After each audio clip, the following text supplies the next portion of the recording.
J'ai choisi le thème de la piraterie parce que c'était un thème ouvert. C'est-à-dire qu'on pouvait y mettre ce qu'on voulait. La plupart de mes personnages sont des hors-la-loi. Donc, ça permet, enfin, de mon point de vue, d'en faire à peu près ce que je veux, parce que c'est des gens qui traversent toutes les couches de la société et qui ont un potentiel énorme parce qu'ils peuvent être entre l'indigence et la superbe. Ils peuvent être tout à la fois. Et ils peuvent passer d'un état à l'autre. Et ils peuvent rencontrer tout le monde.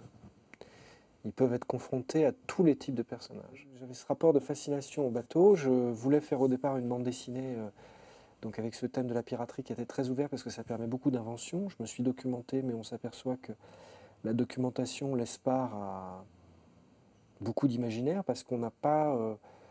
c'est difficile de retracer visuellement ce qu'étaient les pirates et comment ils vivaient réellement. On ne le sait pas vraiment en fait. Et ce qui fait que les témoignages rejoignent la légende, c'est-à-dire qu'on comble les morceaux. Est-ce que les pirates, c'est aussi bien... j'ai cherché beaucoup de témoignages d'époque sur toutes les choses que je ne pouvais pas inventer et qui donnaient un sel, du saugrenu. J'en ai trouvé, mais pas tant que ça. Et en lisant le Capitaine Johnson, qui était Daniel Defoe, qui était en fait un recoupement de témoignages d'époque, en lisant les carnets d'Oxmelin, des choses comme ça.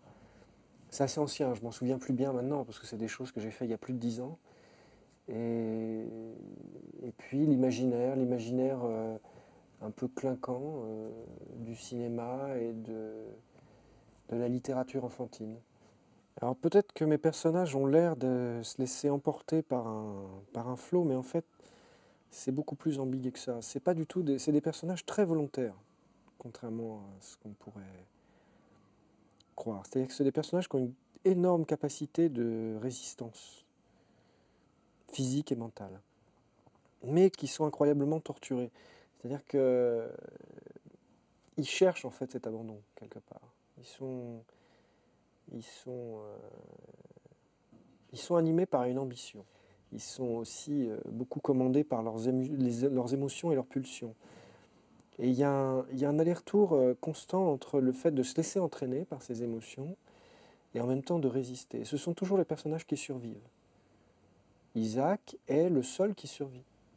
Il est avec des durs, des vrais durs, des pirates, des types qui sont capables de tuer, qui sont capables d'affronter la mort, ce qui a priori, au début de l'histoire, il n'est pas formé pour ça. C'est quelque chose qui le fascine, mais il n'a pas envie d'y être confronté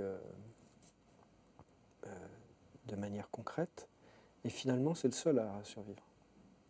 Isaac devient finalement beaucoup plus fort que les vrais durs.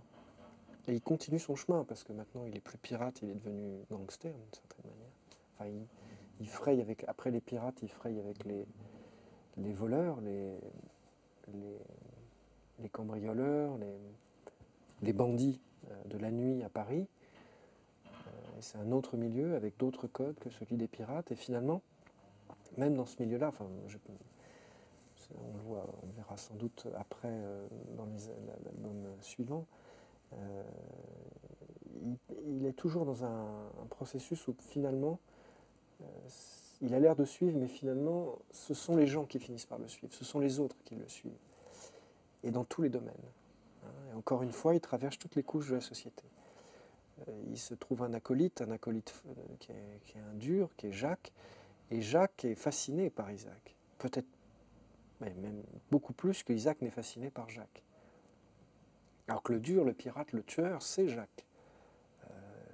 Isaac pourrait apparaître comme une sorte de couille molle.